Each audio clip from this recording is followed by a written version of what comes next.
Hello tool traders and welcome back to another market review brought to you by Orbex. So we're next for oil and gold as the global tensions heat up, and it doesn't look like it's going to stop anytime soon, with Donald Trump asking for aid for the Strait of Hormuz and being rejected by most of the global economies, especially the European ones.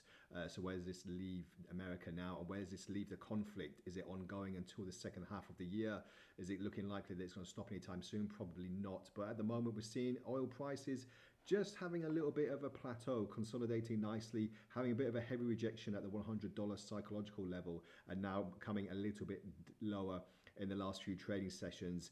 This is the next level that we're looking at. If we do have a confirmation break, and what I mean by confirmation is when we had a little spike above it a few sessions ago, we're looking at a continuation move towards possibly $110, $112. This will be a very significant move if that does happen. In the meantime, though, we are expecting another test there and possibly a shift lower, with 85 and 80 being firm supports as we go into what is the first month of the conflict. And it doesn't, as I said, doesn't look like it's going to stop anytime soon. In the beginning, 4 to 6 weeks was the planned amount of time until it stops, but it looks like it's going to happen.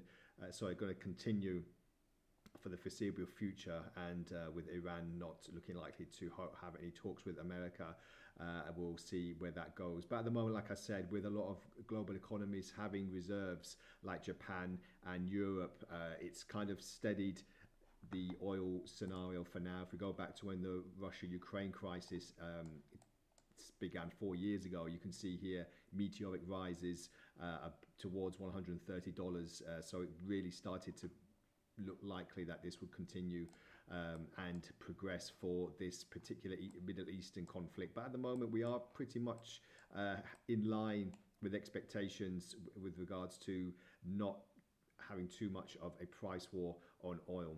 So that's looking likely it's going to continue. With gold, though, what's happened now is we've cracked the psychological 5,000 level, which was a heavy support in today's trading session.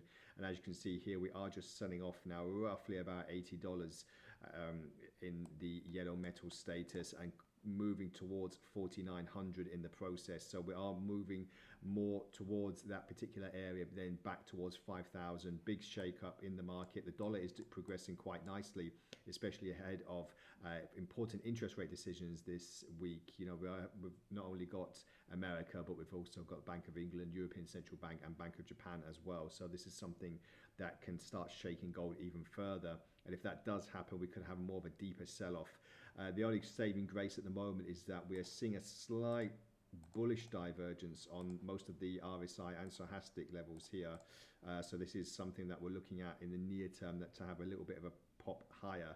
However, with the massive sell-off today, we'll see if that does get back on track. And as you can see, it's been pretty subdued for most of the last few sessions as well. So where do we go now for gold, obviously, and oil? Obviously, the fundamental headlines about the conflict in the Middle East are really taking shape, really grasping what Donald Trump is saying as well, because he's really shaking the markets up even further. And we'll see, as always, where we're going to go from here. But as always, we'll bring you all the latest in fundamentals and technicals as they come. So stick with us, stay ahead, trade responsibly, and we'll speak again next time around. Bye for now.